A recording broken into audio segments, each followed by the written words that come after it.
오늘 말씀의 제목을 순례자의 삶 그렇게 정하고 함께 은혜를 나누고자 합니다. 기독교에 3대 성지 순례지가 있습니다. 첫째는 예루살렘으로 사람들이 달려가는 이스라엘이죠. 연간 한 400만 명 정도가 거기로 갑니다. 지금이 좀 어수선하잖아요.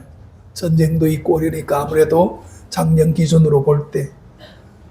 두 번째는 아무래도 로마로 가죠. 거기는 베드로 성장과 그 다음에 유럽의 소아시아 교회를 돌아보는 그런 겁니다. 대체적으로 한 사람들이 1300만 명 정도가 한 해에 방문을 합니다.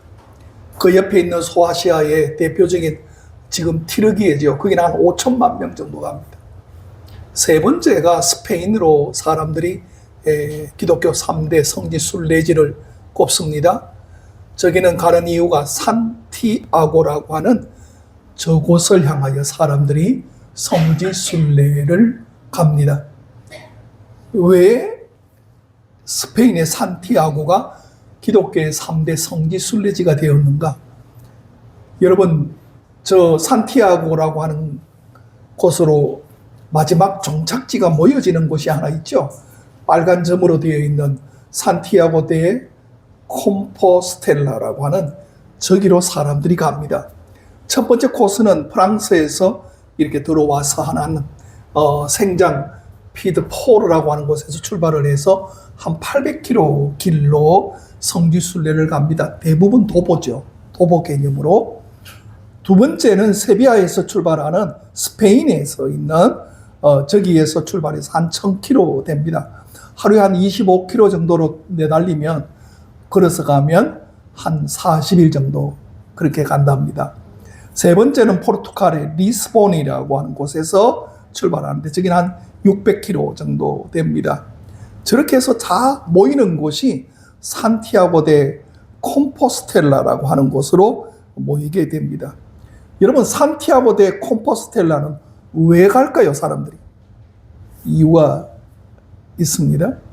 이 산티아라고 하는 뜻은 우리말로 하면 야고보라고 하는 뜻입니다. 예. 스페인 말로 하면 산티아고고요. 영어로 하면 제임스입니다. 히브리어는 야곱이죠, 야곱. 우리가 잘 아는 야곱. 저 길로 이제 성지 순례자의 길을 걸어갑니다. 걸어가면 너무 사람들이 잘 모르니까 곳곳에 안내 표지판이 저렇게 화살표와 함께 이상한 뭐 하나가 표시되어 있죠, 위에. 저게 뭐냐 하면 가리비입니다. 가리비. 가리비를 저렇게 해서 모든 순례자들의 길에 안내로 붙여놓고 있습니다. 왜 가리비일까 하는 것은 조금 후에 제가 말씀을 드리겠습니다. 많은 사람들이 이 야고보의 이름으로 딴 산티아고라고 하는 저 대성전을 방문을 합니다.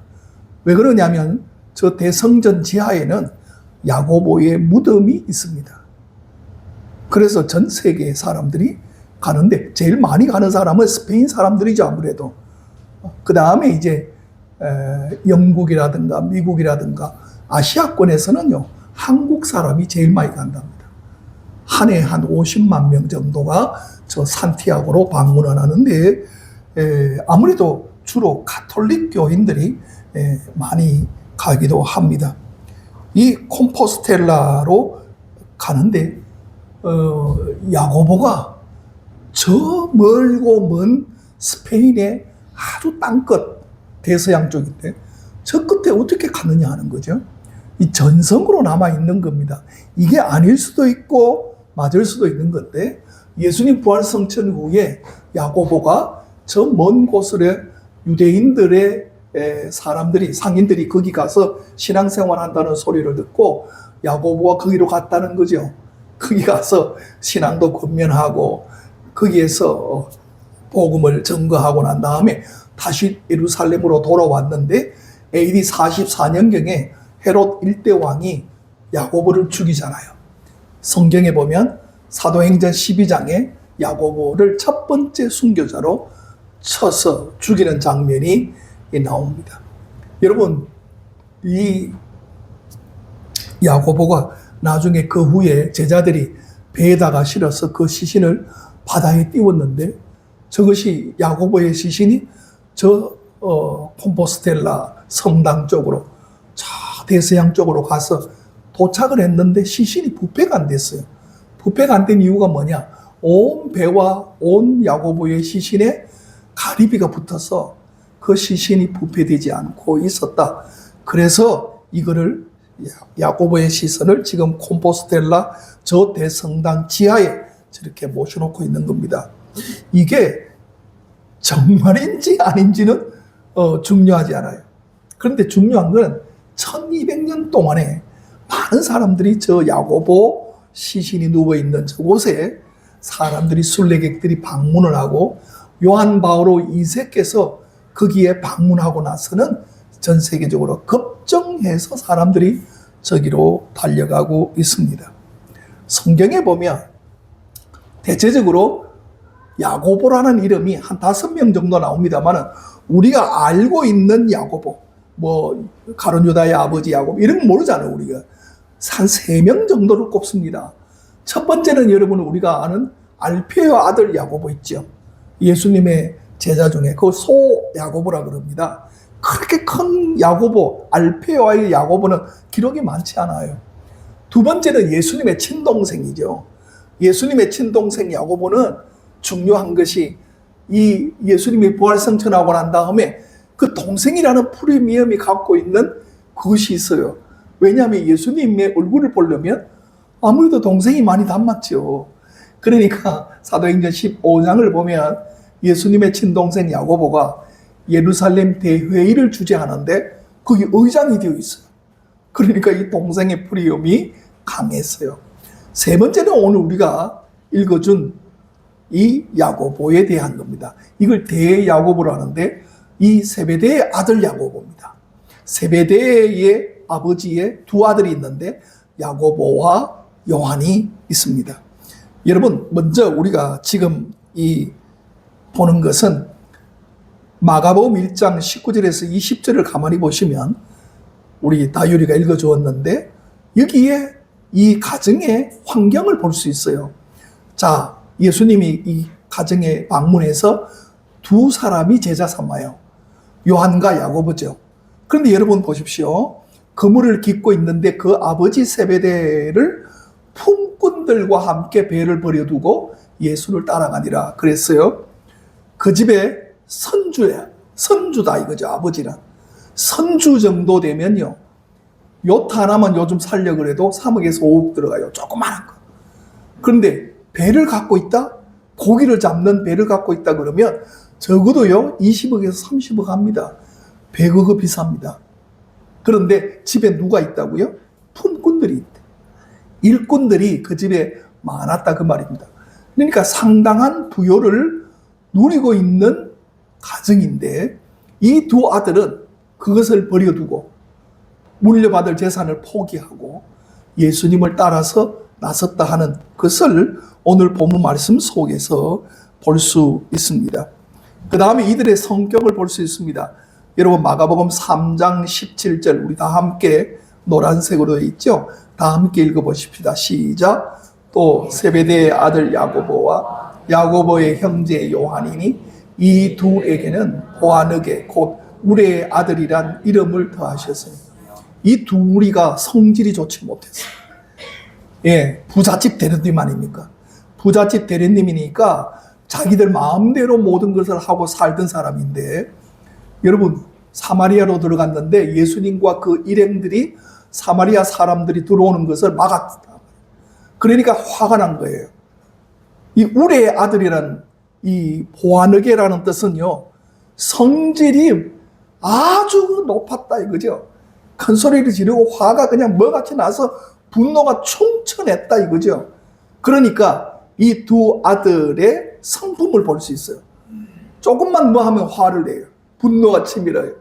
그래서 뭐라고 그러냐면, 여러분 누가복음 9장의 54절 이후에 보면 이렇게 말합니다. 주여 우리가 불을 명하여 하늘로부터 내려 저들을 멸하라 하기를 원합니까? 주여 하늘로부터 불을 내려 달라고, 불을 내려 달라고. 세상에 말 다 했죠. 아니 어떻게 하늘로부터 불이 내려와서 사람들을 죽이라 그럽니까? 그러니까 이 두 형제가 보통 사람이 성격이 아니다 하는 것을 알 수 있어요. 마가복음 9장 38절에 보면 이렇게 말합니다. 요한이 예수께 여짜오되 선생님 우리를 따르지 않는 자가 어떤 자가 주의 이름으로 귀신을 내쫓는 것을 우리가 보고 우리를 따르지 아니함으로 금하였나이다. 요 못된 성격 보십시오. 예, 이 요한조차도 사랑의 사도입니다. 제일 나이가 어려요. 최후의 만찬 그림 보면 예수님의 옆에 이렇게 기대 있던 요한, 그 요한조차도 아주 밉상이에요. 자기들과 함께 하는 사람이 아닌 다른 사람이 귀신 쫓아내는 걸 보고 우리가 하지 마라. 왜 예수님 일행이 해야지 너가 그렇게 하느냐. 금했다는 거죠. 그러니까 이 사람들이 아주 욕심이 대단했어요. 여러분 더 기가 막힌 건 마가복음 10장 35절에 세베대의 아들 야고보와 요한이 예수 주께 나와 여짜오되 선생님이여 무엇이든지 우리가 구하는 바를 우리에게 하여 주시기를 원합니다. 이건 뭔가 이상해요. 예수님이 뭔가 빌미가 잡혀 있는지는 모르지만 그러지 않을 건데 이 사람들 둘이가 예수님을 협박하고 있어요. 예수님 우리에게 하여 주세요. 원하는 것을 해주세요. 그게 뭐냐면 37절에 우리를 하나는 주의 우편에 하나는 좌편에 앉게 해달라. 질투심이 대단해요. 질투심이 대단해요.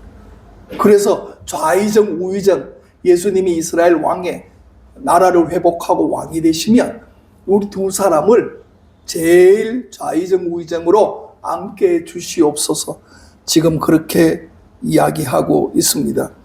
여러분 예수님 앞에 이 야고보와 요한이 하는 행동들을 보면 아주 예수님의 제자야 그렇게 자격을 논하고 인정할 만한 그런 아름다운 인격적인 신앙적인 모습이 전혀 없어. 그런데 여러분 놀라운 것은 야고보가 어떻게 그렇게 변해서 순교자가 되고 예수님의 제자로서 일평생을 살아가느냐 하는 것을 볼 수 있습니다. 우리가 오늘 말씀의 제목을 순례자의 길이라 그렇게 정해서 이야기하고 있습니다. 여러분 순례자의 길 그러면 제가 생각나는 것이 하나 있습니다. 그게 뭐냐면 행군이라는 뜻입니다. 행군. 군대 생활해 본 사람은 행군을 잘 압니다. 행군이 군대에서는 제가 볼 때 제일 힘들고 어려울 것 같아요. 그 행군이라는 것이 만만치 않는 게 많은 짐을 둘러매고 많은 길을 걸어서 다녀야 돼.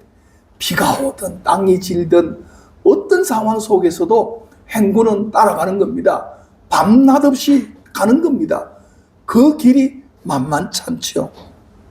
어떤 병사 하나가 아이고 죽겠다. 아이고 죽겠다. 그 행군이 쉽지 않으니까 아이고 죽겠다 그러는데 아니 자기 옆에 가는 이 친구 하나는 이상한 거예요. 왜 그러냐면 이 친구는 싱글벙글 웃어요. 죽겠다는 친구가 야 너는 뭐가 좋니? 행군이 뭐 그래 좋아? 왜 싱글벙글이야? 그랬더니 생각을 바꾸면 돼. 야 이 행군에서 무슨 생각을 바꾸라 그러냐? 죽겠다 그러지 말고 꼭 하나만 더 붙여. 죽게 있다로 바꿔. 뭐야? 이자만 붙이면 돼요. 죽겠다가 아니고 죽게 있다. 모든 상황을 죽게 있다. 죽게 있다. 주님이 나와 함께하고 이 행군이 주께서 동행하신다고 생각하면 왜 웃음이 안 나와? 감사하지. 아니 사람이 죽겠다 우리 주변에 많은 사람이 힘들고 어려울 때마다 그러지만 여러분도 꼭 한번 해보세요. 일부러 죽겠다 그러려고 하면 죽게 있다 이자만 하나 더 붙이세요. 그러면 행군이 어렵지 않다는 거죠. 쉽게 걸어갈 수 있는 길이 있다는 겁니다. 여러분 신앙은 순례자의 길입니다. 저와 여러분이 어떤 때는 때로 힘들고 어려운 신앙의 길들이 있죠. 아니 내 삶 속에 어려움이 있죠. 가정생활하고 사회생활하고 친구들과의 관계 속에서 좋은 일만 어떻게 있어요? 순례자의 길 같죠. 그런데 그때에도 내 마음속에 하나님 앞에 기도한다는 겁니다. 주께 있다 그럽니다. 전 세계에서 많은 땅을 정복하고 그 땅을 차지한 사람이 여러분 누구라고 생각하십니까? 나폴레옹 황제입니까? 아니면 알렉산드리아 왕입니까? 전 세계적으로 가장 많은 땅을 차지한 사람이 징기스 칸이라고 하는 몽골의 사람입니다. 이 징기스 칸이 약 한 2,400km의 러시아 남부, 동유럽, 페르시아, 아시아, 그 다음에 중국 많은 영토를 갖고 있었던 사람입니다. 그런데 이 징기스 칸은요, 놀라운 게 있어요. 뭐냐면 이 사람의 비결 중에 가장 큰 비결이 당신의 무기가 어떤 게 그렇게 좋은 게 있어서 그렇게 많은 땅을 차지하고 많은 사람들이 당신께 복종하게 만들었느냐? 그랬더니 유심히 들어야 될 게 있어요. 나의 최대 무기는 귀다. 그랬어요. 귀. 그게 무슨 소리입니까? 그랬더니 이 징기스 칸은 이렇게 이야기합니다. 나는 듣는다는 거죠. 많은 사람들의 소리를 경청하고 그 소리를 들으면서 그래, 저 말은 내가 수용하고 내가 저 말은 받아야지. 그러면서 나의 것으로 만들어서 정책을 펴나간다 그럽니다. 여러분, 어리석음이라는 뜻의 영어에 stupid이라고 있습니다. 이 어리석다는 거죠. 이 말의 뜻은 뭐냐? 길을 막는다는 겁니다. 길을 막고 다른 사람의 소리를 듣지 않는 게 어리석음이랍니다. 그런데 귀를 열고 다른 사람의 소리를 들으면 내가 변화되는 거예요. 야고보가 변화된 가장 중요한 게 뭐냐? 귀를 열었다는 겁니다. 그 마음속에 신앙의 문을 활짝 열었다는 겁니다. 내 마음속에는 끊임없이 아니야, 맞아, 아니야, 맞아. 교회 믿음 가운데서 너 모습 보면 너 신앙생활 그렇게 하면 안 돼. 온갖 일들이 있지만은 내 마음을 활짝 열고 그 믿음 가운데서 하나님의 은혜를 바라볼 때 그때 여러분들은 변화되기 시작해요. 나도 모르게 내 마음속에 하나님이 주시는 변화가 일어나서 그 소리가 들리는 겁니다. 마태복음 27장에 보면 56절 이하에 살로메라고 하는 여인이 있습니다. 이 야고보와 요한의 어머니가 누구냐 하면 살로메입니다. 살로메가 누구냐 하면 예수님의 어머니 마리아의 친여동생입니다. 야고보와 요한은 예수님과는 어떤 사이입니까? 사촌간입니다. 그런데 이 살로메는 마가복음에 넘어가서 나중에 뒤에 보면 16장 1절에 여인들과 함께 제일 먼저 예수님의 부활을 맞이한 여인이 누구냐? 살로메로 나와요. 예수님의 십자가 지실 때 마태복음 27장에 그 십자가 아래 끝까지 지키고 있었던 여인이 누구냐? 살로메예요. 그러니까 이 살로메라고 하는 사람이 갖고 있던 여러 가지가 많아요. 좋은 면이 많아요. 친척이에요. 아니, 예수님의 어머니 마리아의 여동생이면, 친여동생이면 그 얼마나 가깝겠어요. 그러니까 야고보와 요한을 예수님께 제자로 삼아서 드리고 너희들은 가서 도와라. 그리고 뒤에서 물질적인 것도 구걸하고 끝까지 버리지 않고 함께하는 그 모든 것이 있죠. 야고보와 요한이 변화되는 것을 보십시오. 사람이 살아가는 데 있어서 나를 빛내는 것을 사람들은 대체적으로 명품 옷을 거치고 명품 부릅지를 달고 명품 목걸이를 하고 귀걸이를 하고 어떤 명품을 걸치면 내가 명품 인간이 되고 내가 그렇게 살아간다고 생각해요. 여러분, 그렇지 않습니다. 그렇지 않아요. 예, 돼지 목에 진주 목걸이 꼽아 놓으면 아니 진주 달았다고 돼지가 사람으로 보입니까? 그렇지는 않잖아요. 중요한 건 뭐냐? 어떤 것을 걸치든 간에 그 사람이 명품이면 명품 인생이죠. 명품 신앙이죠. 속 사람이 변화되고 속에서 달려간다는 거죠. 예수님 앞에 크다. 내가 좌의정 우의정 살로메가 압력을 넣고 치맛바람으로 예수님 저 사촌 둘이를 내 아들 둘이를 좌의정 우의정 시켜주세요. 예수님이 그 대답이 뭔 줄 아세요? 예수님이 조용히 수건을 허리에 노리시고 세숫대야를 가져다가 그 제자들의 발을 씻기면서 이렇게 요한복음의 13장에서 설명합니다. 내가 주와 또는 선생이 되어 너희 발을 씻겼으니 너희도 서로 발을 씻기는 것이 옳으니라. 내가 너희에게 행한 것 같이 너희도 행하게 하려 함이라. 누가 크냐가 중요한 게 아니야. 너희가 섬기는 자가 큰 사람이야. 무엇을 걸쳐서 명품 인생이 되는 게 아니야. 너희 속 사람이 변화되어서 섬기는 사람이 귀한 거야. 예수님은 그렇게 보거든요. 이 야고보와 요한은 중요한 이 변화의 계기가 하나 있습니다. 그게 뭐냐면 세 사건입니다. 첫째는 여러분 아시는 대로 이 베드로와 야고보와 요한 세 사람은 여러분 회당장 야이로의 딸을 고칠 때 그때에 함께 동행해서 방에 들어가요.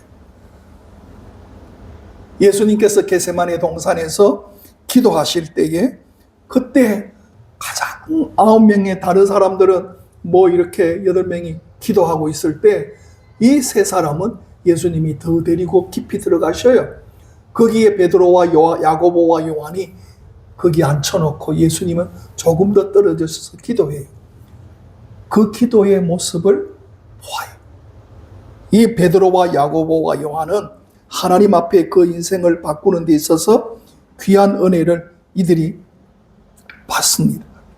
여러분, 누가 더 아름다운 모습으로 하나님 앞에 설 것이냐? 다른 것으로 쓰지 않고 이 두 사람은 예수님의 소리를 들었다는 겁니다. 예수님 앞에 믿음으로 살겠다는 그 은혜가 이들을 바꾸어 나갔습니다. 저와 여러분이 가장 소중한 것은 뭐냐 하면 어디서나 봉사할 때 하나님 저도 섬기며 저도 믿음 가운데 서서 하나님 앞에 온전히 있겠습니다. 여러분 다른 일로는 안 되지만은 누가 무슨 일을 하든 간에 그 모든 일을 우리가 하여야 합니다 하는 야고보의 신앙이 저들을 붙들어 주었다는 거죠. 이 야고보의 가장 큰 변화가 또 하나 있습니다. 그것은 뭐냐면 우리가 일반적으로 이야기하는 전자기 유도 현상이라고 하는 것이 있습니다. 고압 전류가 강하게 흐르는 곳에 작은 전선 하나를 옆에다가 대놓으면 이게 붙게 하진 않아요. 그런데 이 고압 전선 옆에 작은 전선 하나를 대면 여기에 있는 아주 강한 전기가 이쪽으로 이동을 해서 여기로도 흘러요. 이것을 가지고 개발한 게 뭐냐면 무선 충전기입니다. 여러분 휴대폰 무선 충전기 있죠? 거기 안에는 코일이 다 감겨 있어서 거기 전기가 흐르는데 그 휴대폰 딱 얹어 놓으면 휴대폰으로 충전이 되는 현상이 전자기 유도 현상이랍니다. 야고보와 요한이 변화된 건 예수님을 통해서 동행했을 때 이들이 변화되었다. 예수님 앞에서 사는 인생이 되며 그 삶이 나는 왜 이렇게 안 변할까? 그게 아니다는 거죠. 삶 속에 점점 더 하나님의 은혜가 그들 가운데서 함께해서 이 모든 것을 만들어 가는 겁니다. 여러분 야고보는 사도행전 12장에 보면 저들이 야고보를 데려다가 참수합니다. 예수님 부활 성천하시고 예수님과 함께 한 지 14년 만입니다. AD 44년에 이 야고보는 제일 먼저 순교를 합니다. 예수님의 12제자 중에 제일 먼저 순교하는 사람이 야고보입니다. 이 야고보의 바로 친동생 요한은 제일 나이도 어리지만 예수님의 12제자 중에 가장 오랫동안 살아요. 요한은 밤모섬에 갇히기도 해요. 거기에서 하늘의 환상을 보고 요한계시록을 기록하고 요한복음을 만들고 요한 1서, 2서, 3서를 만들어요. 그리고 이 요한은 예수님의 어머니 마리아를 모셔요. 자기 어머니 살로메는 모시지 않아도 예수님의 명령에 십자가에 요한아 이제부터 너 어머니다. 그런 말에 어머니를 모셔요. 이 마리아가 90세까지 살아요. 그러니까 약 한 20대에서 90세를 살으니까 70년 동안 모신 거예요. 그리고 이 요한이 제일 마지막에 마리아가 돌아가시고 난 다음에 자기가 스스로 죽어요. 그러니까 이 두 형제가 변화되는 삶 속에는 한 사람은 야고보는 첫 번째 순교자가 되고 한 사람은 제일 마지막에 마리아를 모시고 살았지만 이 두 사람이 그렇게 아름다운 신앙으로 살아가는 것을 볼 수 있습니다. 예수님이 그랬죠. 마태복음에 보면 너가 내 잔을 마실 수 있겠느냐? 그런 장면을 야고보에게 질문하는 것이 예수님에게 있어요. 그런데 야고보는 정말 예수님의 잔을 마셔요. 순교를 당해요. 그래서 이 야고보는 그 아름다운 것을 전해주고 있습니다. 여러분, 귀한 일들은 이렇게 오늘 또 계속되는 겁니다. 야고보의 신앙이 이렇게 훌륭해진 것은 수많은 사람들이 그 야고보의 산타 티아노 순례의 길을 걸어가면서 여러분 40일 동안 도보로 걸어가면서 무엇을 생각하겠어요? 그 신앙인들이 야고보처럼 나도 믿음 가운데서 내 자신이 변화되고 내가 믿음 가운데 승리해야지. 그것을 날 묵상하면서 한 걸음 한 걸음 신앙으로 인내해 나갔다는 거죠. 여러분, 참된 변화는 예수님과 함께할 때 역사가 일어났습니다. 저와 여러분도 하나님 앞에 나는 저 천성 갈 때까지 승리자의 순례자의 삶으로 나아가겠습니다. 이 믿음으로 온전히 승리하시기를 주의 이름으로 축원합니다.